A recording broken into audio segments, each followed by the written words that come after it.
only does she go about her business with an eye for design, but she has the undoubted skill set of just being an all-around cool lady that people like to be around. She closes deals, and Emily Funk and Brandon Harrop are on the show today. Brandon Harrop of BC Harrop Photography. Keith Smith, of course, is here, the distinguished gentleman. When the show starts, we encourage you, the viewer and listener, to participate in the discussion and ask questions. As you guys could possibly imagine, the last 2 weeks have been rather, how would I characterize this? How would you characterize it? Folks have a lot of questions. I would imagine. Yeah, they have a lot of questions. There's been a lot of interest and a lot of need to share information, so that's what hopefully we can do. Yeah, folks have had a lot of questions. There's a lot of uncertainty. There you go. That's a lot of uncertainty in the market there. All right, Joey, things are looking good, my friend. We are in your hands, sir.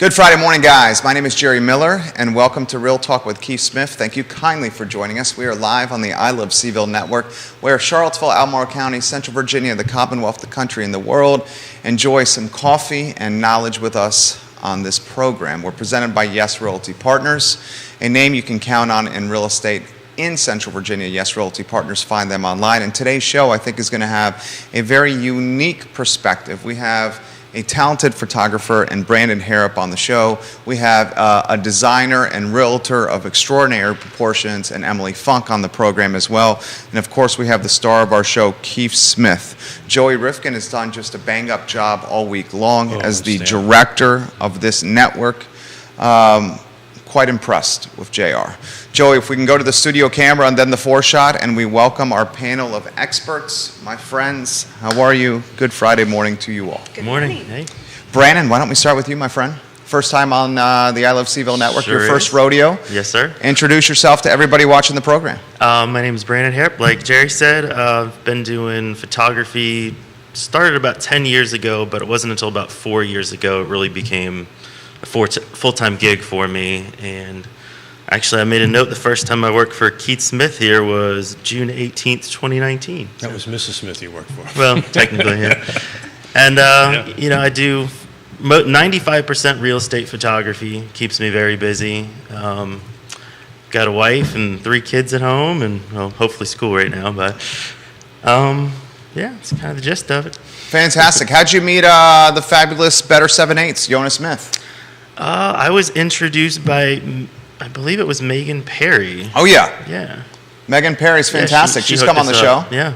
Another fantastic person is right next to me, Emily Funk. I believe it's her 6th rodeo on the I Love Seville Network. Gosh, And, yeah, been that many and already? it has. And every time she comes on the program, we listen to learn and just are absolutely impressed. For the few that don't know you, if you could introduce yourself to the viewers and listeners. Sure. My name is Emily Funk. I am a realtor with Yes Realty Partners. I have officially been a realtor for almost a year now. Before that, I had a staging business that segues very well into being a realtor, helping people prepare their homes for the market. And it's a passion. I've always loved design and helping people, because it's kind of overwhelming as you're getting ready to list a house and put it on the market. There are a lot of questions. I have 3 teenage boys at home who also better be in school. Amen. And a wonderful husband, and we are originally Midwesterners, but Charlottesville has been our home for almost 13 years now. Fantastic. So she has seen both sides of the market, Yes. being in the business for a year. You saw the chaos that was positive chaos and the chaos that we're in now. Yes. So we'll get to that in a matter of moments. Keith Smith, my friend, good Friday morning. Good Friday morning, everybody. Thank you for being here. You know, part of what my theory or my thinking of today's show was much like Jerry just said. You know, a year ago, there was different chaos than there is today. And my thinking was, you know, right now, the importance of what you two folks bring to the table, particularly photography. I'm happy to report we put a listing on 7 days ago. We've received contracts on it, but it all started with the photography. And by the way, all the buyers from out of state, and they went and did that. So tell me, Brandon, from this time last year to now, how has your business changed and how has the world changed, and how important it is for you to do your job for us to sell homes? I think a lot of people have definitely realized it's more competitive now amongst the realtors, and where a year ago, you didn't have to. It seemed like things would just sell themselves. And I know just this last month was definitely my busiest September that I've ever had, and probably I think like 40% more than the last year prior.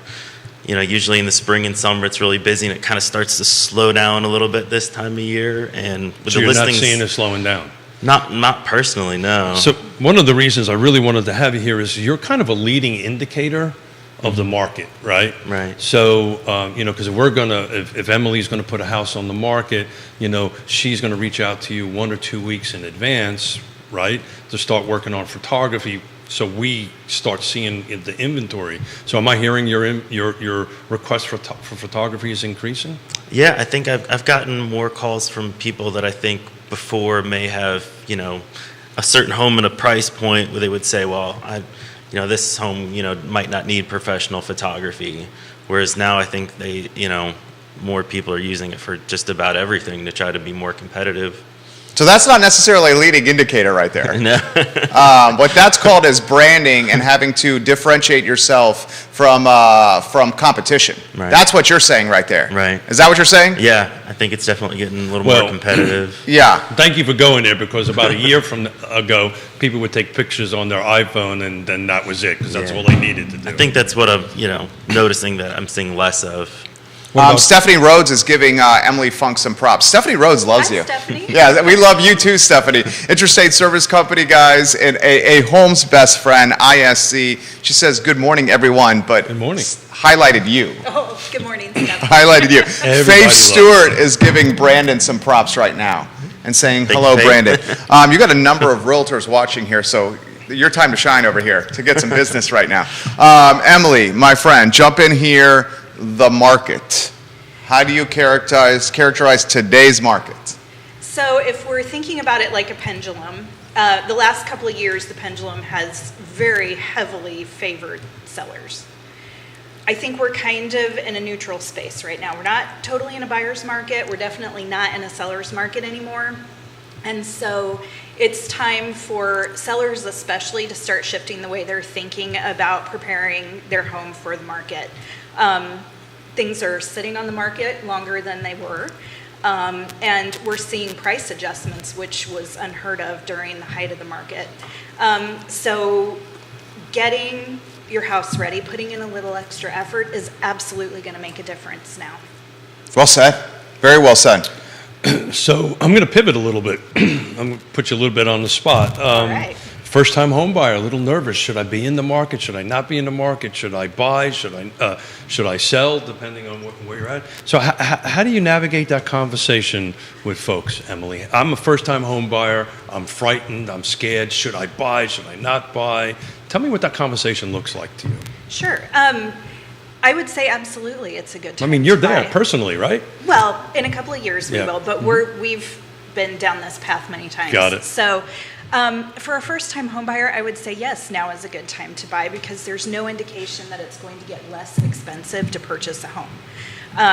And so getting in now, while interest rates might feel a little overwhelming, there's going to be an opportunity down the road, we hope, to refinance possibly for a lower rate. And so waiting is only going to cost more money. And I would say while it feels overwhelming now, there's no guarantee it won't feel more overwhelming in 6 months or another year. So, Brandon, what do you think about that, right? You're in the industry. What do you think about where the market is right now? It's hard to say. I bought a home in 2009, I believe. Well, no, that was the first one. Right at the beginning of the pandemic, we bought another house in Greene County, and it was hard to find anything. The price point we were looking for, we moved out of the county, Almar, where we were, and it was hard to find anything. And when we found it, the interest rate was perfect. And to me, the interest rates are scary, but it definitely makes sense, especially, hopefully everything improves and they go back down and refinancing. I wouldn't be afraid to buy again, even if I had to do it now, just because, everything you follow with the investments of buying a home, absolutely, I would still do it even today. So I'm about ready to list my house. Tell me a little bit about your services. Do we have drone work? Do you guys do walkthroughs, what I call walkthroughs? I think Matterports is the name. What list of services? So I do all the standard photography, do the drone videography, Matterports, can do the more of a Hollywood-style video walkthrough where somebody just pushes play and watches it all the way through. And I've basically tried to come up with everything realtors could need to offer to get the home sold. So Emily, when you walk through a seller's house, right? How does that go? How does that whole relationship go? Because, if you would walk through Keith and Yona's house right now because Mrs. Smith wants to move and Mr. Smith does not want to move, I want my stuff and I like to have my stuff around me. Tell me how that goes. Walk me through that. It kind of depends. What I find is that a lot of home sellers there is a generational difference. And younger people who are more exposed to social media, who watch HGTV, they understand the importance of the visual representation. In fact, there was a study done by the National Association of Realtors. 74% of all buyers across all age demographics are looking at photos first on mobile devices. So the picture is so important because it's your first impression, and we all know you get one chance to make a first impression. So you need to present your house in the best possible light. It needs to show highest and best use, and so engaging a stager and then having a professional photographer come in to document that is critically important. And so I just try to help people understand that we're marketing a product and there's an emotional shift that has to happen from this is my home to this is my investment that I am trying to gain a profit on to move on. Yeah, I call that a switch from a home to a house, right? Yeah. And Yona's switched to a house. I'm still at the home part. Maybe it has something to do with my toys that I don't want to get rid of. I think that's really what it might be about. Don't tell her I said that, okay, please. But, Jerry mentioned ISC, Interstate Service Companies. When you walk through a home and you take a look at my house and I need a little bit of help, right? Mm-hmm. How do you're going to make recommendations of folks to use, right? And it might be the answer, hey, time out, you want to repaint the house, redo the front door. So do you get pushback about that? How does that generally go for you? Yeah, so people can be a little leery of spending money to get their house ready to sell, and I absolutely understand that. The thing is, though, that people are willing to pay for condition. If you think about how overwhelming it is as you're moving into a new house, you don't want to worry about painting the walls. You don't want to worry about the little minor repairs that need to get done. So having that done for a buyer ahead of time is going to pay dividends. A study was done by the Real Estate Staging Association that showed on average a 1.3% investment in staging and prepping your house on average returned 7.1% over list price. It matters. It's impressive. That's absolutely impressive. Let's talk about the management of expectations in a market like this and how you go about doing that, Emily. It's going to certainly come down to the condition of the home. This seller, I think, is more sophisticated than ever. I hope the sellers have realized that the market has shifted completely. How do you go about managing expectations? That's tough. I saw a meme on social media the other day that said sellers are 12 months behind the market and buyers are 12 months ahead of the market. And we know there's truth in that. Yeah, memes have that little nugget of truth generally. So buyers are ready for the market to shift in their favor to be able to do things like negotiate terms, negotiate price. Sellers are still hoping for the market that we had a year ago, and the sad truth is it doesn't exist anymore. So helping people understand why that's the case is critically important, and letting sellers know that we may have a little bit of a wait once the house goes live, and they may not get the list price if they're pricing above the market. We got Kerry Griggs watching Hey. the program. We love you, Kerry Griggs. He's giving you some props. Thanks, Gary. It's the hairdo, totally the hairdo. Thank you, Jerry. The reason I kind of wanted to have you guys here is I take a look at a 1 week over week analysis, in our car footprint, how many come on, how many go into pending. And this conversation globally has been talking about, well, inventory is increasing. It's not, No. folks. The last 7 days, 78 new homes came in our footprint on the market. 2 months ago, it was 105. Right? So this is why it's important from the seller's perspective to say, look, we're competing, and oh, by the way, 83 went into pending versus 105. So two months ago it was a par, right? What came on went off. Right now, there's more pending and there's less coming on the market. So this is why I think it's so important from a seller's perspective to make sure you have good photography, make sure you have good staging, obviously hire trusted advisors. I think the numbers are starting going up, and this is to Jerry's point that he's been making for quite some time. As far as inventory comes on, we are in a bear market. We are upside down, right? We are upside down on the number of listings that are coming in. So to me, it's going in the wrong direction. Do you think price point's going to start dropping, Emily? You think valuations will drop? I don't think valuations will drop. I think people will become more conservative with their pricing. When we were at the height of the market, people could essentially list for whatever and still expect to receive over asking price. No matter the condition. Because there was that much demand. The demand has cooled quite a bit. And so one of the things we're seeing that we didn't see at the height of the market is price reductions. Oh, yeah. And so one of the things that investing a little bit of money ahead of time can do is reduce the likelihood that you're going to need a price reduction. It doesn't eliminate it, but if you can present your house in the best possible light, good condition, wonderful photography, there's less chance that that's something you're going to have to do in order to get your house sold. And so, again, going back to the photography and the staging, 51% of purchasers bought a house that they saw online. So again, first impressions. 55% of all buyers over 2021, the house that they purchased is one that they went to look at because they saw it online and fell in love with it there first. So you can't overstate the importance of having good representation online.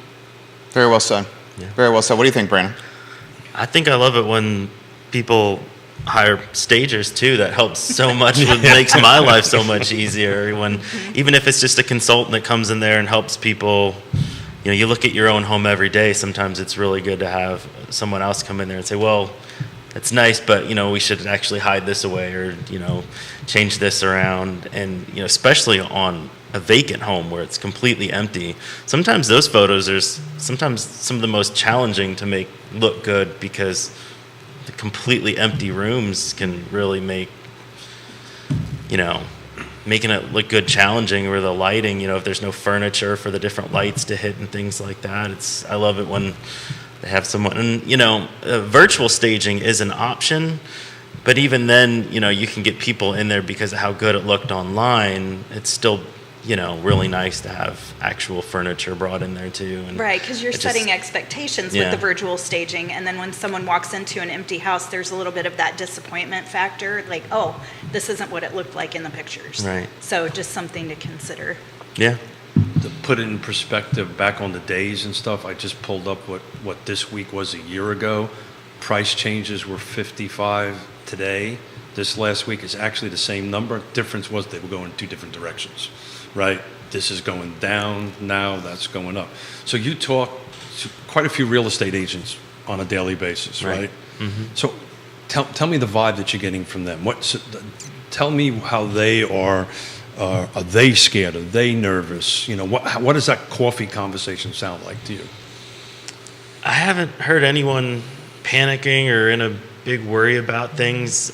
We do talk about how things take a little longer to sell now. Sometimes I like to, share photos from pictures that I took, and over the last year, the house would be sold before I get around to helping advertise it. They would move But that's so not quick. the case now. Right now, it's I actually get some time to. There's still a couple, in very, there's some areas where it seems like things still sell really fast or almost instantly, but in general, everything seems to take a little longer now. Yeah, so I've kind of called it a hyper-local market, right? So I actually pulled some numbers for the last 60 days at Fulvana County. I broke out Lake Monticello and I broke out regular Fulvana County on that end of it. And, it's interesting. I've been starting to watch list price versus sold price. And in the county, it actually went down. Right, they were actually selling less than listing, about $4,000. But in Lake Monticello, it's up by $10,000. So where really matters right now, and the market, in my opinion, always was location, price, features, condition. Right, you help with the features, you help with the condition on the end of it, timing. And I've added a sixth, which is getting me into a little bit of hot water. But it matters who's on the other side, very much so. Right now, do you have a pro on the other side? What do you think is going to help the agents win in this volatile market? What are the agents, the agents that, we're in bear market territory from a volume standpoint, depending on who you talk to. I'm of the mindset that we'll see price point decrease. I think I'm on frontier perspective when it comes to that. I was frontier perspective with the bear market volume, and I proved to be right there. I think when you got a home that sold during the peak of the pandemic for X amount of dollars, close of business 2021, early 2022, and the homes now are having price reductions. The home right next door that sold during the peak of the pandemic is in a vulnerable spot, and that's just common sense. So I'm curious of what you guys think is going to help, and I have an answer to this, but I'd love to hear your answer. What the agents are going to do to win. What strategies will be put into play to gain market share and win and come out of this on the right side, and what strategies, if ignored, could hurt agents? Marketing absolutely matters. It's your calling card. And so the way you market properties in order to show upcoming clients and potential clients what you can offer them as they're trying to sell their biggest asset, it matters. Also, checking out the data, knowing your stats, knowing the market. It's going to be hard to kind of fly by the seat of our pants. A lot of people were doing that from necessity during the height of the market because things were just bananas. But now it's going to take a little more thought and care. It's when the pros show up, right, on that end of it. How would you answer that question? Yeah, I would tell people, I'm not just here to help you sell this house. I'm here to help you build a brand, market yourself and brand. And we can even do headshots like while we're at the house, and whatever people need, because it definitely helps market themselves in the future, the work they put on the current listing. And I think, that makes all the difference. I 1,000% agree. I think the agents that are going to gain market share and the ones that are going to come out of this with potentially incrementally more business, or let's cut to the chase, maybe flat business, and flat business in a recession is a success story, are the ones that understand the concept of brand building. And I think Keith Smith is in a driver's seat with Real Talk here as the only agent in the area that has a talk show that's all over social media. And I think we're going to start seeing the agents in this area really go balls to the wall with brand building. Websites, mobile, desktop and mobile are going to be paramount. If you don't have one, you're going to lose. And if you're not building a brand in a recessionary time, you will not win. No truer words have ever been spoken, and that was kind of what I was trying to help a little bit today, is to help with some brand building on that and help our clients. But again, the level of professionalism is just going to have to up a notch, right? And we're human. We all get used to things, right? Things become easy, or you whatever it is on that end of it. But now you got to brush things out. I just mentioned Yon and I did a deal at over the last night, and it was multiple offers, multiple cash offers, all out of state. And when you start drilling down into the details of it, you've got to be able to advise your client with some confidence that, look, this is a better than this is a better than this is a better, and why there are the differences on the end of it. And these were all cash deals, but some of them had some very minute differences that would have impacted our seller tremendously, that we kind of was able to take off the table. So that's when the right agent matters on that stuff, and the right product and listing and pictures. Kevin Yancey for the panel, Emily specifically. The O shift has put agents in a delicate position on explaining why the house $15,000 to $25,000 less list price than the one next door or down the street. How do you manage that conversation with clients? It's a great question. Ooh, that is a good question. Yeah, because that's a conversation that's very relevant, right? It happens at kitchen tables every day right now. Yeah. Navigating that can be tough depending on the client and kind of their overall mindset.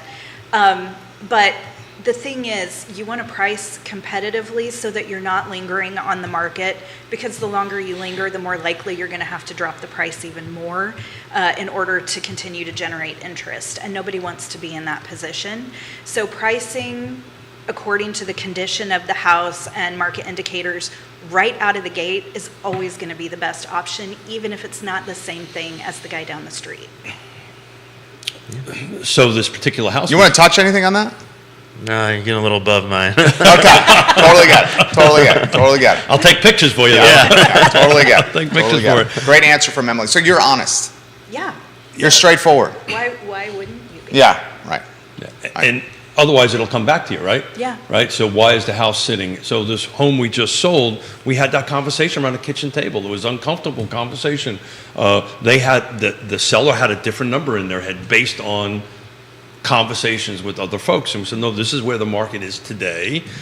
We hit the number right. We actually sold it above it on it. I can't give details, obviously, because we're not closed yet, but we sold it above it, and we got it done, and we put it under contract in 10 days. We started negotiating seven days ago. So price matters. It always matters. And to Jerry's point, to be honest and open and transparent, never tell a client what they want to hear. Tell them the truth. Because the market doesn't lie. The market doesn't lie. The market is as brutal of an entity that the world has. I mean, the market is Darwinistic. And if someone comes in and blows smoke up somebody's tail, this Darwinistic market is going to see through that BS. And then next thing you know, you're going to start getting I'm bombarded. But I get all the emails from the realtors. I'm bombarded by, they call them price adjustments, price modifications, price reductions, price improvements. I'm bombarded by these emails. Come up with some du jour word. That's what it is. What's a price improvement? You're cutting the price because you came out of the gate wrong. That's what it is. That's it. So the real conversation is how do you convince Jerry Miller or Keith Smith that that is not the right price? And then the decision between the pros. I think you have to, maybe you walk. Well, that's where our chemistry is working. We'll walk away from you. I have to say, because as an agent, it's going to stick on you. Oh yeah. It's not going to stick on the seller, right? It's going to stick on that. And if you go ahead and give your number, I'm Keller Williams National Land Ambassador, so I'm the contact person for land for the whole country. And I was on the phone with a couple of agents yesterday we don't know what to do with pricing on certain lots and lands and stuff like that. And I said, so what is the numbers telling you? They're not going to lie. Well, but my client's not going to like that. Well, then, you can go with that number and it's going to sit on the market forever and they're going to blame you for it. So tell them the right number and you might have to walk and let somebody else do it. And that's a hard thing to do because we're all kind of competitive people, right? Yeah. We all want to, at least I am anyway, right? Always kind of make things work. But, being honest and transparent, that's how you recover from losing $17 million and doing very well. You have to be honest about it and transparent. What do you think, Brandon? Well, while you were saying that, it made me think about honest and transparent. I've seen some photography that's not so honest and transparent. So let's talk about that, because that's a real thing. Yeah. Right? That's a real thing. You're talking about putting lipstick on a pig, and then when people get to see the pig, they're like, I see warts and not the lipstick? I experienced that firsthand, and I remember going and looking at a house after looking at it online, and online I was like, wow, this is amazing. This is our dream home. Let's go get it. And we drove over there and barely even opened the front door, and it was like, what? This is not the same house. So I think that's a really bad look. I will tell you, I can't count it because I haven't done it, but a large percentage of the times you would walk in the house and go, hold it, I want to make sure I'm in the right house. Yeah. And so why is that? Why does that happen? Or how does that happen? I think there's a lot of people, the mindset where they just want to get people in the house. In the door, yeah. And then after that, even if whatever happens after that, they did their job. They got people in the home. They can give that feedback. Yeah, but our job is much more than that. Yeah. And we're in the education business. We're not in the sales business. Right. On that end of it, and we're helping people make their largest purchase that they'll ever make in their lives, and one needs to be honest, transparent. Absolutely. It is super frustrating. Talk about, Jerry, questions asked about the number. The number one question I guess is, why do they do this? Right? Hold it, you just wasted my time. Yeah. On that end of it, because photography is so important, they're setting their priorities based on photography, and then we go look at it and go, oops. Yeah. It's like the dating apps. Someone puts a headshot on the dating app, like on Tinder or Bumble, and it's your pic from 10 years ago. And then you get to the first time, and then you get to cocktail hour or happy hour where you're meeting the folks from the dating website, and you're like, what? What's going on here? This ain't right. It's disingenuous. Go to a bar and meet somebody. It's disingenuous. And I don't know. I don't think that's a strategy of victory. I think a strategy of victory is putting in the copy of the listing, hey, this house has this issues, but we've priced it accordingly to match the fact that it's not in the best condition. Because it's going to happen anyway, right? And so this, go back to the professionalism point of it now. Last year, look, let's face it, I used to say, and again, I might get myself into trouble. Back in the time of great unpleasantness, this cup of coffee I hold in my hand could borrow $500,000. A year ago, this cup of coffee could have sold a house, right? But now you really need to bring your A game and bring your transparency and your trusted professional to it. I've got and this is a shout out to Michael Guthrie. I have, and he shared this with me many years ago. There's 3 things that show up on my phone every morning at 5:30. Call Jerry Millical. No. Is be professional, be caring, and be trustworthy. And that, and if you hit those 3 things, you will always do well. The market will adjust it and go so forth and so on. But if you hit those 3 things all the time, and God knows I need to work on them every day. But if you keep on doing it, the market will do well. Brittany Gray watching the program. Hey, Brittany. Giving Brandon some props over here. Brittany says, hey, Brandon, folks, he is the best photographer in town and extremely diverse in his portfolio. Props. Try to be. Thank you, props Brittany. to Brandon from Brittany. What does diverse in his portfolio mean? Well, I think just last week I worked with her on a videography project. Stanley Martin? Yeah, promote some Stanley Martin stuff. And Glenmore? Yeah, I think she's got four units left to sell, and I'd help her put together a video to. Those are gorgeous. Advertise those, yeah. Don't you think the houses are gorgeous? Yeah, I did. Brittany's a rock star in the industry, in the new construction sales industry, and it's always great to work on the opposite side. Back to this 6th thing, who's on the other side matters right now. So how do you go about a photography and videography, say, that's luxury right there, luxury market? You would say, well, although you were the one who turned me on that maybe $1 million is not the luxury market anymore. Right.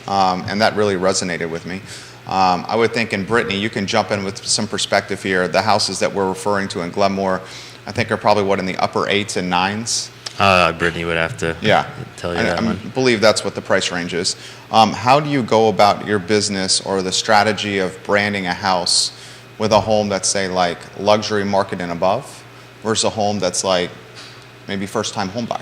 Right. Well, I try to put the same amount of work into any of the homes regardless of what they're worth, because, I mean, I just feel like the seller and the agent deserve that same amount of effort. But, you know, when it comes to the much higher end homes, there'll be a little something extra. If there's, you know, if the home sits on, 2 acres, there'll be some drone shots and property lines. But if the home sits on, 50 acres, then we might add a second video where it's literally just the drone flying around the property, highlighting all those different things. Or, certain homes, it's easy to just do a walkthrough video, and some, the Matterport really matters. Some people really want to check out all the different angles of that like $1 million kitchen, where they can just sit there and stare at a certain area. Sometimes it takes a minute to soak it all in with the really high-end homes. Yeah. Brittany says starting at 800K and going up. So we were on point there, and she's blushing from the commentary and positive praise here from the talk show. Brittany, we love when you watch the show. So just sitting here, two more homes just came on the market. We just went from 78 to 80. Just thought I'd share that as that popped onto my Paragon screen. The houses and that level, let's call it 7 and up, what's the photography that's moving those units? Oh, what do you mean? I would think it would be what? Kitchens, master bedroom, and master bath? Yeah. What features I feel are we- like I what definitely features are- take the most pictures of kitchens, especially in the nicer homes. And, they're usually staged really well, which makes a huge difference. Yeah, absolutely. So there's like a package, I think, right? So if it's a certain price point home, we do certain things. But as Jerry is speaking, the upper end homes or the luxury homes, it'd be more of the Matterport, right? What is the break even point to spend those kind of dollars? Because not to get into specific cost of it, but obviously that's more expensive than that. Where's that break even price point in your opinion? Oh, boy, really, I feel like that's a personal decision for the agents. And I know there's some, like when I first started this and I was trying to figure out what to charge, I found a lot of photographers that they would ask what the home's going to sell for before they would give a price. And then they'd set the price based off a percentage of what that final sale was going to be. So I didn't think that, I just preferred for me, it's going to be the same amount of work, no matter what. So instead of setting my prices based off the final sale value, it's all out on my website. It's just. Is it like size? Like I almost was going to say there's size different matter, tiers. but I won't say that. I won't say that. Yeah, there's different tiers, because obviously it takes a lot more time to get everything for a $7,000 for a $200,000 $200,000 house, am I doing a Matterport or am I not? I would say no. Yeah, that's it's the rare, question I'm trying to get that to. anybody would do a Matterport. So it's like for that. 400, 500, that kind of thing? I think Well, so. I mean, That sounds about right. it depends on profit margin. I mean, someone's not going to go super heavy on marketing collateral when margin on, a $300,000 home is going to yield after you pay the broker, what, 0.018 on 300,000 is Yeah, sometimes 5,400. sometimes the conversation is, does the client want to split the cost, right? That happens sometimes, particularly at that particular price point. But talking about numbers, and this is just stunning to me. I'm looking at Lake Monticello Active because I use this all the time for that. There's literally only 2 homes under $300,000 available. Interesting. One's been on the market for 32 days. How's your oldest son, Emily? He's 18. What do you say to the first-time home buyers? Hang in there. It's a challenge right now. It just is. But at some point, getting into the market is more important than finding your forever home. You've got to get a foot in the door, and that might sound scary, but just be patient. It is, as the mother of 3 teenage boys, it's a little concerning. Right. But my advice to them would be get started. Even if it's not exactly what you want, get started and work toward what you want.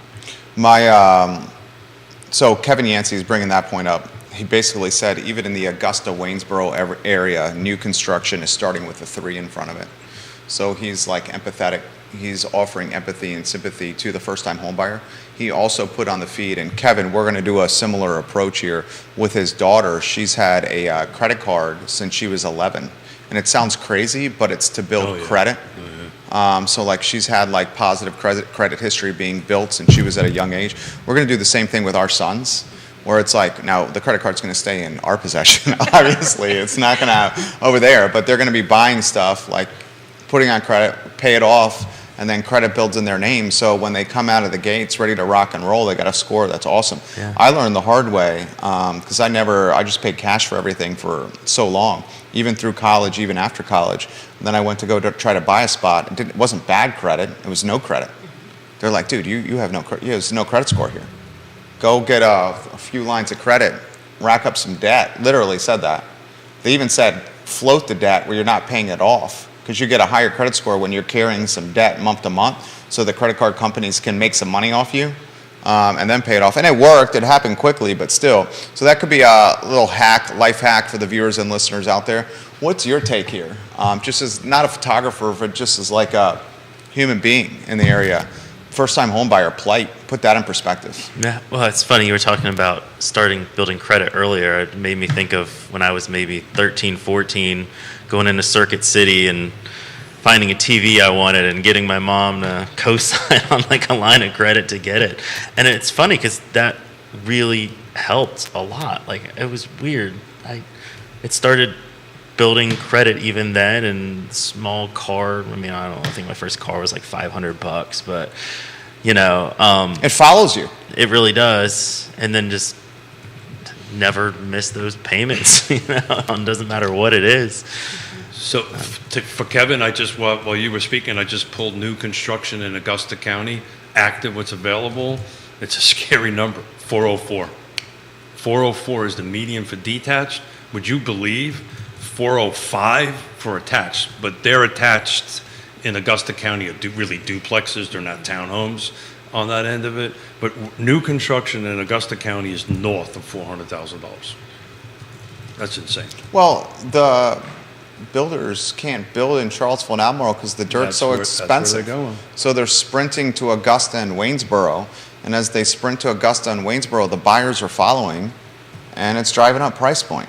I think Augusta and Waynesboro is going to be the next region or area that's going to see the type of wealth gentrification we've seen in Charlottesville and Albemarle for 20-some years. And it's crazy to say that because when I first came to Charlottesville, it was the first year at UVA in 2000, it was unheard of, to live on the other side of the mountain and work in Charlottesville. No, I'm not going across the mountain to drive. That's dangerous. Yeah. Now it's the norm. Yeah. There are hundreds and hundreds of lots running through the system in Augusta County right now. It will be green. It will be the other big. I think there's so much potential there. Well, they got I think it was Neil. Didn't Neil say there was 2,000? Neil Williamson say there was 2,000 lots somewhere in the system. I haven't had a chance to double check that, but I'll take Sir Neil's word as he spoke it. I used to think Zion's Crossroads was the place, and I've been on the record saying it was, but I'm walking that one back big time because I don't see water being there, substantial water being there for another 2 years, maybe a year and a half, but closer to 2 years on that end of it. So Neil's watching the program. Neil Williamson, president of the Free Enterprise Forum, as we speak. He's watching. Double check my numbers, please, Neil, as usual. And Kevin confirms Kevin Yancey's as connected in Augusta and Waynesboro as any of the viewers and listeners. He goes, it's the Albemarle builders that are building over here. Yeah, they are. You've got quite a few folks. You got Northern Virginia folks coming down there, by the way, on that end of it. Excuse me. Very interesting phenomenon. So where do you think Brittany Gray's giving you some props, Emily Funk? Katie Pearl says she loves Greene County, is very bullish on Greene County. What's up, KP? I hope you enjoyed the interview from yesterday. I think you did. You're a straightforward person. That's what I really like about you here. Thank you. What do you think 2023 is going to play out like? Because the chatter is flirting with 8% rates here in 2023. What do you think that's going to look like? I think there's still a lot of uncertainty in the market for 2023. I think I think it's going to continue to shift. And I think, I don't know, I think we might start to see a little bit of the opposite of what we saw during the pandemic. I hope that's not true, but there's still so much up in the air. What do you mean the opposite? Instead of the buying frenzy, we're going to see people pumping the brakes more than they are now, I think. I see it. I see it 100% that way. I see it 100% that, but I also see a second side of that. I think because my recent experience with a sale that we did, wrapped up last night, every one of the buyers that bought this were empty nesters. They've already sold their property. They cashed out. They're renting, and they were waiting for the right property to come along. And I think there's going to be, and I may be wrong. But those were cash buyers. That's exactly right. So that's an anomaly. The last 3 deals we did was cash.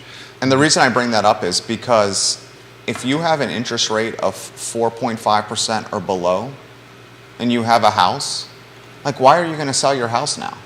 I was just The going to only ask reason Brandon would that be- very question, right? Because you bought at 2% in Greene County. Your interest rate is what? 2.5. Oh my gosh. Yeah. I mean, are you jumping for joy? Yeah.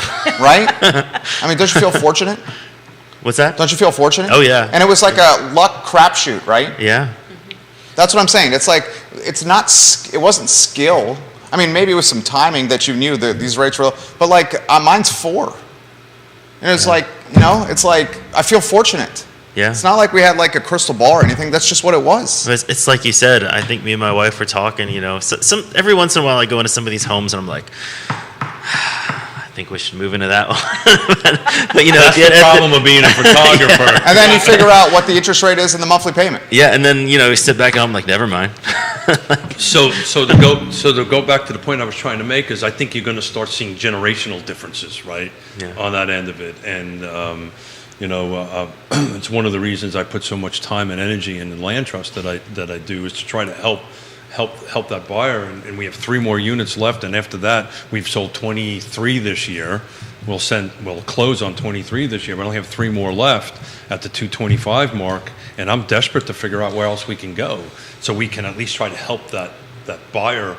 And each one of our buyers are teachers, firemen, to me the salt of the earth that are helping us through it. But that's what you're going to see. I think you're going to see a bigger divide between the one buyer and the other. That's the reason why, and I looked at the houses at Lake Monticello, the reason why the ones below $300,000 haven't sold in the last 30 days, the 2 that are available, I just looked at them. They're in great, assuming the photography is right, right?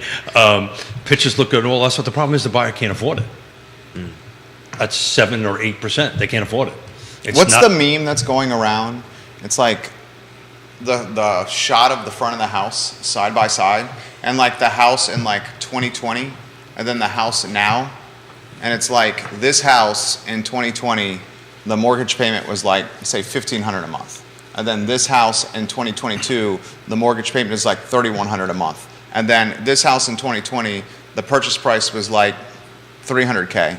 And this house in 2022, the purchase price was $295K.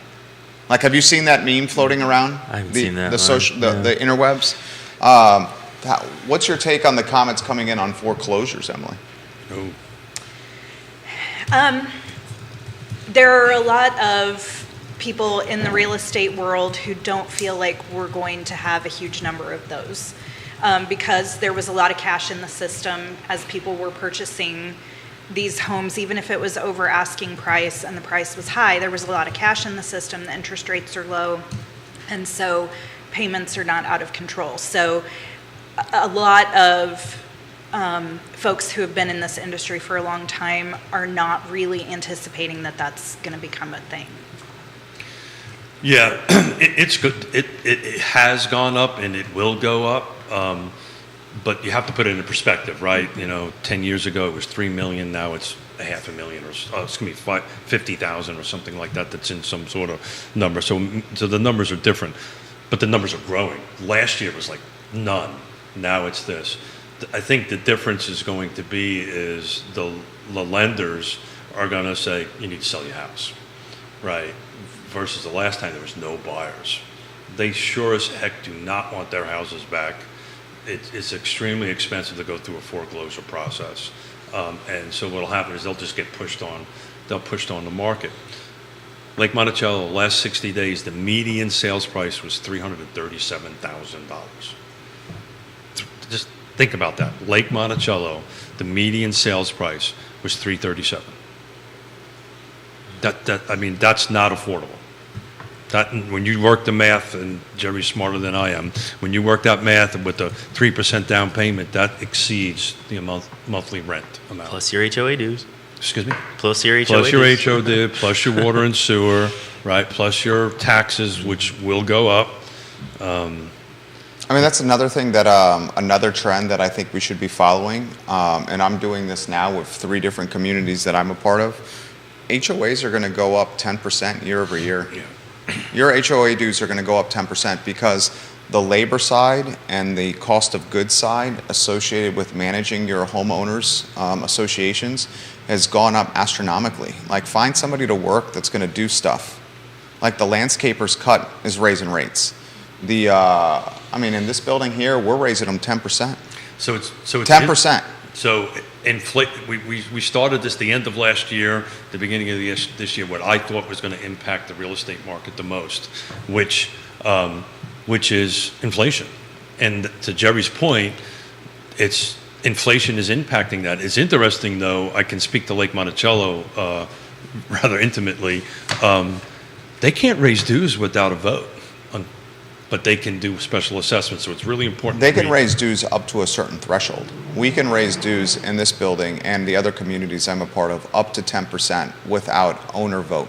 If we eclipse the 10% threshold, then we need owner vote. You're fortunate. Lake Monticello, they can't raise them at all. It's in your bylaws? In the bylaws without a vote. So that's why they do special assessments, which they can do without a vote. And those are more... that's a tougher pill to swallow. It's a tougher pill to because you would rather an incremental monthly payment increase than a lump sum payment. Yeah. That's a HOA show one day, because it's very important to understand the nuances between the different HOAs. And that's why I'm trying to really hold like the jurisdictional elected officials accountable. Like Albemarle County and the city of Charlottesville right now are talking about increasing the real estate tax rate. And I'm like, dudes, like, what are you doing? Like, how do you increase the real estate tax rate at the time that assessments are up, inflation is up, groceries are more expensive, credit card debt is out of control, and people are just trying to, like, pay their electric bill? Mm-hmm. And then you're, like, talking about increasing the real estate tax rate?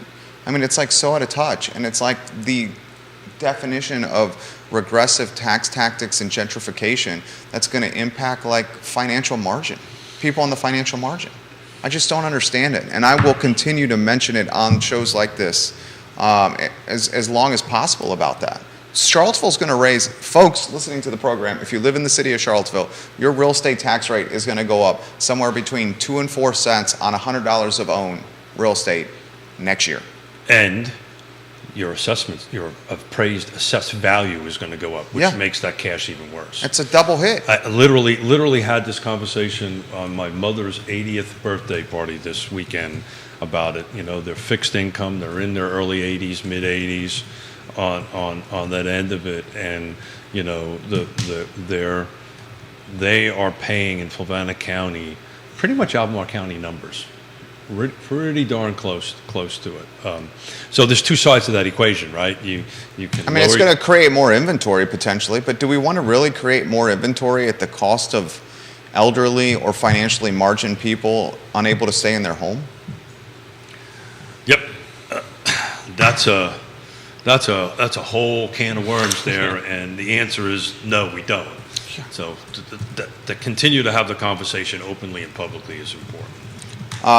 Neil puts in the feed inflation June 21 to June 2022, so year over year, June last year, June this year, 9.2% increase. Yeah.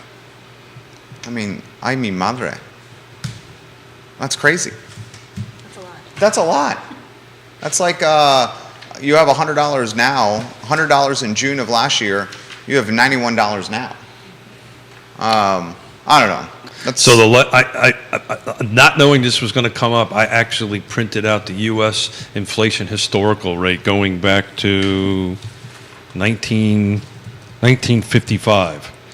The last time that it was, let me double check this real quick. Yep, the last time it was over 9% was 10.33% was in 1981. 1982 dropped down to 6.13%. And we've been running anywhere between 1 and 3%. 2008 was 3.8%, so let's call that 4%. So from 2009 to now, we've been running somewhere between 0.12% to 4%. But now that was 2021, 4.70%. So the last time we seen that was in 81. 1981. Anybody want to take a gander on what the mortgage rate was in 1981? 17%? Damn, you're good. Is that what it is? 16.63. That's close enough to 17 in my book. Yeah. The difference between 1981 and now is the homes are obscenely more expensive. And salaries, wages have not risen at the clip to match cost of living increases. You want to know what the Fed rate was in 16? What's that? 16.39%. I mean, Brittany's offering some perspective here. She bought her first house in Lake Monticello. I'm going to see if I can find that comment. Brittany, we love when you watch the show. I sincerely mean that, Brittany Gray. She bought her first house at Lake Monticello. Man, where did that comment go? For $159,000. What year was that, Brittany? I would love to see that. $159,000. She bought her first house in Lake Monticello.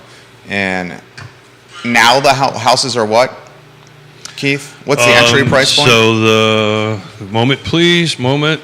Hold, please. Make sure I got the right thing. Lake Monticello only. 2015, $159,000. Yeah. So now the median sales price is $337,250 to be exact. List price was $327,50. So they're selling $10K over list right now. 5 days on market, roughly 2,000 square feet, 3 bedrooms, 2.5 baths. The minimum sales price in the last 60 days was 106. Average is 346, median is 337, high side is 705. And to further humanize the plight of where some folks are at, I'll take it close to home here. Having the conversation with my parents, they're retired and living on fixed income. Was having the conversation with my mom, and she said it very straightforward, and it was not a woe is me. My mom is an immigrant from Cuba. It was just this is what some of the things we're doing to figure out fixed income and the fact that inflation's costing us more money. She's I'm not going to get my hair done anymore. She's I'm not going to do it. I'm not going to color my hair. I'm going to skip the appointment to the salon. Is that to going to the salon? I'm just not going to get my hair done. And I'm hearing my mom saying this thing, and it's breaking my heart for her. And she wasn't doing that looking for sympathy. It was more this is real. One of the things that I'm doing, mom and dad are doing to get through this. The average family is spending, and Emily, I'll ask this question of you, but the average family is spending well over $400 a month more on. Oh. Is that number this time last year? How much? She's got 4 voracious appetites. I only can imagine Yeah. how much more. Oh, our grocery bills are out of control. And, you can shop for sales and all of this, but prices are up on everything. And so, feeding 3 teenage boys is no joke right now. Ooh, that's almost as bad as trying to feed a Division I 50 sprint. I think 3 teenage boys is going to be more difficult than feeding your youngest daughter. Avon, it'll be awfully close. But I'll tell you one thing: when she went to college, our food bill went shoot right down, which was that $159,000 home Brittany purchased in 2015 was 2,400 square feet with a basement. Yeah. Think about that. Yeah. I mean, to that point, from a positive standpoint, that is an example of why real estate purchase can create wealth. Because from 2015 to 2022, $159,000 home, probably now in Lake Monticello is what, $459? Yeah, I'd have to dig into it, but it does drop. I mean, it jumps awfully fast from 277 up to 325. So the median sales price right now in Lake Monticello, list price, excuse me, is 375. So, and that's 3 bedrooms, 2.5 baths, 2,296 square feet. I'd have to look into it and find out if it has basement on it. I just ran some quick numbers on that end of it.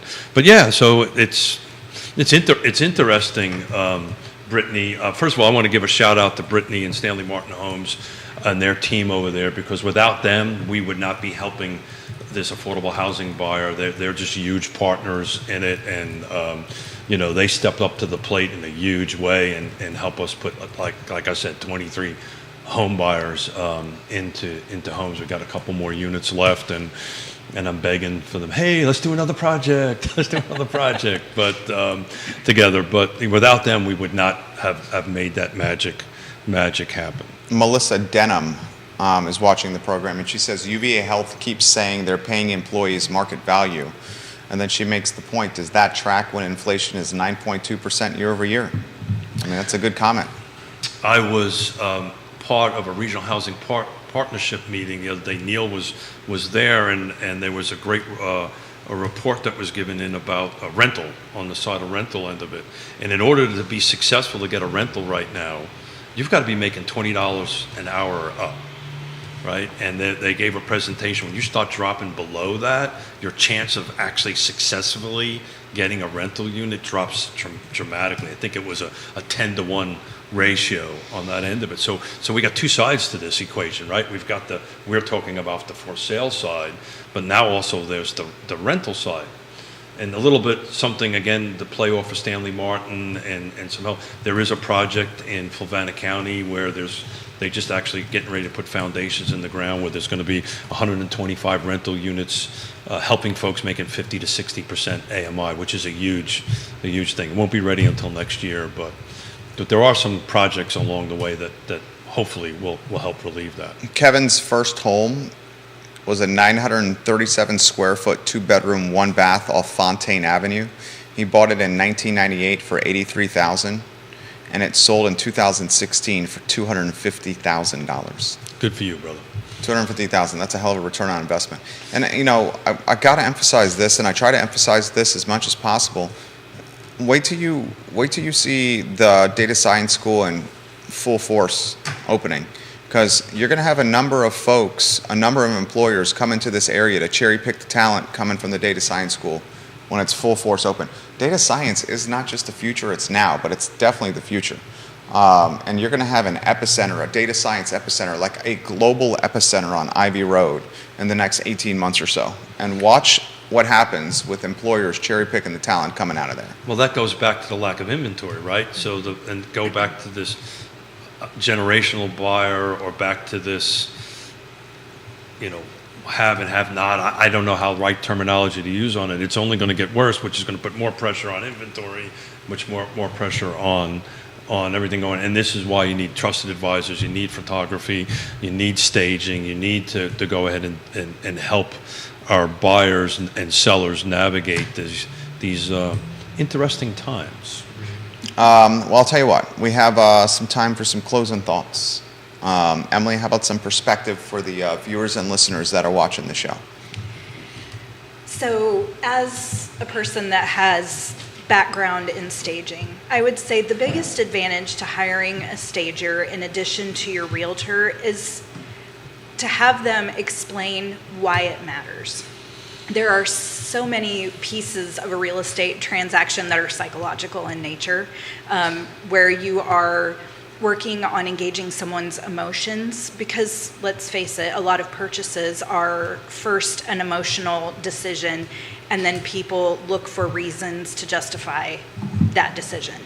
And so when you bring a stager in, they can help you understand that if you are one of the people that's in the majority of sellers who is in your home longer than 21 years, statistically, it's likely that the person who buys your house is going to be the same age that you were when you bought it.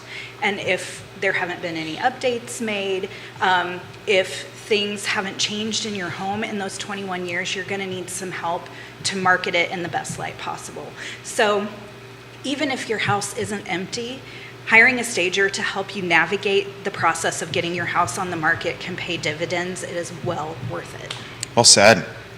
Very excellent close there from Emily Funk. Brandon, my friend, I think you're going to pick up a lot of business from coming on the show. I hope so, yeah. And why should we use your services, sir? Well, mine or any other services really just makes all the difference. And, the online exposure of the home, everything I do or other real estate photographers, it's all visible online. Every piece of what we do, the drone, the video, Matterports. I mean, I think I said earlier, you're not just selling that home, you're selling, yourself as an agent, and you're using that to market yourself to all your future clients. And yeah, I'd love to get some more business and pick up some more clients. And, I kind of have a dream. My oldest daughter's 13 now, and, sometimes we joke around about it. We would love to just make it a family business. And my wife's like, "Oh, you get busy. I'll quit this job. The government sucks." The government. That would be awesome. That would be awesome. Yeah. I have a similar dream to that, like what we do in here. So BC Harrop Photography could easily be Harrop Photography. Yeah, absolutely. That would be awesome. I hope that dream becomes a reality. Love it. Yeah. Sincerely mean that. It's interesting. Did I not tell you the hour was going to fly by fast, right? And An hour? It's been over an hour. Hour and 7 minutes. It's been over an hour. So guys, thank you so much. Emily, I took some notes in your closing comments and realized I'm in my house over 21 years. Now I know why Mrs. Smith wants to move. Thanks, appreciate that. Brandon, keep up the good work, keep up the honest work, right? Going out there and helping folks. And it was funny you were talking about your daughter, right? That's 13. Our youngest daughter is moving back to Virginia with her husband, who's a teacher, unsolicited. She now wants to get a real estate license. So we've never solicited that. We've made it a point never to put on our children what they should do in their lives as long as they're passionate about it. We were supporting it. So that kind of hit us a little bit on the sideways over there. So Emily, we might have a new team member. Fantastic. You might have to deal with she's a Whitehall, another Smith. So good luck with that. Bring it on. Good luck with that. Guys, this is Real Talk with Keith Smith on a Friday. We thank Yes Realty Partners for being a part of the show. Stanley Martin, Pearl Certification, the Free Enterprise Forum, Allied Property Management, Segura Solar, Charlottesville Settlement Company, Keller Williams Alliance, Interstate Service Company, the Fitcham and Associates, Closure Title and Settlement Company, Ross Mortgage. These are the names that you can count on the supply chain we call real estate.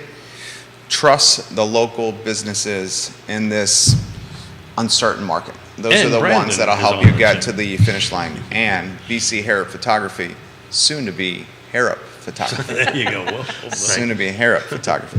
Thank you kindly for joining us on a Friday. The I Love Seville show is up at 12:30, where we're going to have a heck of a lot of fun with topics that matter the most to you. Take care, everyone. So long. Bravo. That was awesome. thanks, guys. He's going to tell us when the mics are off.